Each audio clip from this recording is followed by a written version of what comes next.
ముందుకు పోయాం. అధికారాన్ని ఒక బాధ్యతగా తీసుకున్నాం.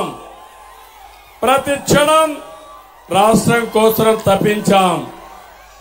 అద్భుతమైన రాజధాని ఉండాలని అందరి మద్దతుతో అమరావతిని మొదలుపెట్టాం. ప్రతి ఎకరాకు నీరు ఇవ్వాలని సాగునీటి ప్రాజెక్టులకు ప్రాధాన్యత ఇచ్చి పూర్తి చేశాం. 7 మండలాలతో కలిపి పోలవరాన్ని 72% పూర్తి చేసిన బాధ్యత ఆ రోజు ఎన్డీఏ పార్ట్నర్స్ కే దక్కింది. 11 కేంద్ర విద్యా సంస్థలు తెచ్చి భూములిచ్చి నిధులు సాధించి పనులు చేశాం. 100కు పైగా సంక్షేమ కార్యక్రమాలు తీసుకొచ్చాం. ప్రతి ఒక్క కుటుంబానికి బాసటగా నిలబడ్డాం. 5 ఏళ్లలో ప్రపంచంలో పెట్టుబడులు తీసుకొచ్చి మా తమ్ముళ్ళందరికీ ఉద్యోగాలు కల్పించాం. తమ్ముళ్ళు జాబు రావాలంటే మళ్ళీ మీకు జాబు రావాలంటే మేము రావాలి. కూటమి రావాలి. కూటమి రావాలంటే మీరేం చేయాలి? 30 రోజులు పనిచేయాలి. అందుకే తమ్ముళ్ళు మేము ఎప్పుడు ఆలోచించింది స్టేట్ ఫస్ట్ అనేది మా ఇంట్రెస్ట్. ఇదంతా మీ కళ్ల ముందర జరిగే వాస్తవం. ఈ రోజు గుర్తు చేసుకోండి, 2014 నుంచి 19 వరకు ఈ రాష్ట్రంలో ఏం జరిగిందో ఒక్కసారి గుర్తు చేసుకోవాలి. బాధుడే బాధుడు. ఎన్నికల ముందు మిమ్మల్ని అందరినీ అడిగాడు. ఈ జగన్మోహన్ రెడ్డి పాదయాత్ర చేశాడు.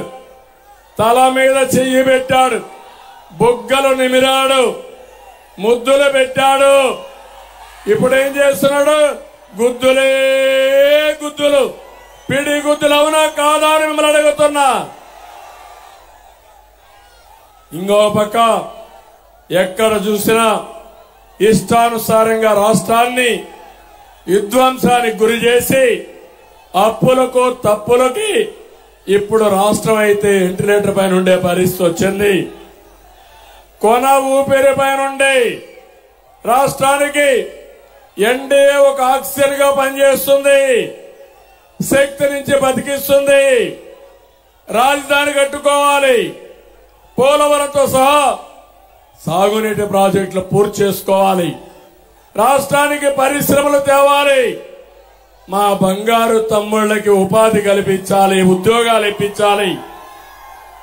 ఇండస్ట్రియల్ కారిడార్స్ అభివృద్ధి చేయాలి. ఇవన్నీ జరగాలంటే కేంద్రం మద్దతు, నరేంద్ర మోడీ గారి సహకారం ఈ రాష్ట్రానికి అవసరం. అప్పుడే శిథిలమైన రాష్ట్రాన్ని మళ్లీ ఘాటున పెట్టగలుగుతాం. ప్రజలందరూ అర్థం చేసుకోవాలి. ప్రత్యేకంగా యువత అర్థం చేసుకోవాలి. దీంట్లో మా స్వార్థం లేదు. నాకేదో ముఖ్యమంత్రి పదవి కోసమో లేకుంటే పవన్ కళ్యాణ్ అధికారం కోసమో మేం ప్రాకులాడడం లేదు. రాష్ట్రం కోసం, మీ భవిష్యత్తు కోసం ఆలోచిస్తున్నాం. ఆశీర్వదించమని మరొక్కసారి మిమ్మల్ని అందరినీ కోరుతున్నానని చెప్పి కూడా నేను మీకు తెలియజేస్తున్నా. నేను ఒక విషయం మీ అందరినీ కోరుతున్నా. ప్రతి ఇల్లు, ప్రతి పౌరుడు ఆలోచించాలి. తణుకు నుంచి 5 కోట్ల మందిని అడుగుతున్నా. తణుకులో ఉండే మిమ్మల్ని అడుగుతున్నా. సూటిగా అడుగుతున్నా. ప్రజలారా, మీకు విధ్వంస పాలన కావాలన్నా అభివృద్ధి పాలన కావాలన్నా ఆలోచించండి. సంక్షేమ పాలన కావాలన్నా సంక్షోభ పాలన కావాలన్నా ఆలోచించండి. మీ బిడ్డలకు ఉద్యోగాలు కావాలన్నా గంజాయి డ్రగ్స్ కావాలన్నా ఆలోచించమని కోరుతున్నా. మీ ఆస్తులకు రక్షణ కావాలన్నా భూమి మాఫియా కావాలన్నా ఆలోచించమని కోరుతున్నా. నడుములు ఇరిగి దారుణమైన రోడ్లు కావాలన్నా రహదారి భద్రత కావాలన్నా ఆలోచించండి. 10 రూపాయలు ఇచ్చి 100 రూపాయలు దోచేసే దొంగలు కావాలన్నా మీ సంపద పెంచి కూటమి కావాలన్నా మీరే ఆలోచించమని మిమ్మల్ని కోరుతున్నా. సచివాలయాన్ని తాకట్టు పెట్టి అప్పులు తెచ్చేవాళ్ళు కావాలో సంపద సృష్టించే పార్టీలు కావాలని ఆలోచించమని కోరుతున్నా. ఆడబిడ్డలు మీరు కూడా ఆలోచించండి. ధరల బాధలు కావాలన్నా, దోపిడీ లేని పథకాలు కావాలనో మా ఆడబిడ్డలు కూడా ఆలోచించుకోవాల్సిన అవసరం ఉంది. ఇక్కడే మందు బాబులు ఉన్నారు, వాళ్ళకు కూడా విజ్ఞప్తి చేస్తున్నా.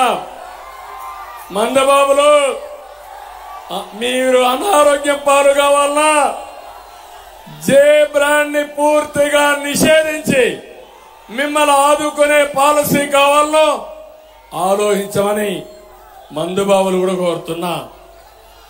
దళితుల్ని చంపి డోర్ డెలివరీ చేసే నాయకులు కావాలా? దళితులకి ఇన్నోవా లాంటి కార్లు ఇచ్చి పారిశ్రామికవేత్తలుగా తయారు చేసే పార్టీ కావాలో దళితులు కూడా ఆలోచించమంటున్నా. ప్రతి ఇంట్లో చర్చ జరగాలి, ప్రతి షాప్ లో చర్చ జరగాలి.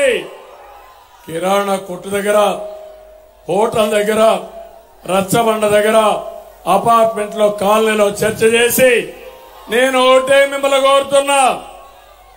రేపు 13వ తారీఖున మీరు ఓటేసేది రాష్ట్రాన్ని కాపాడుకోవడానికి ఓటేయబోతున్నారు. ఈ ఒక్క కూటమికి వేస్తే రాష్ట్రం కాపాడబోతుంది. అది గుర్తుపెట్టుకోవాల్సిందిగా నిన్ను కోరుతున్నా.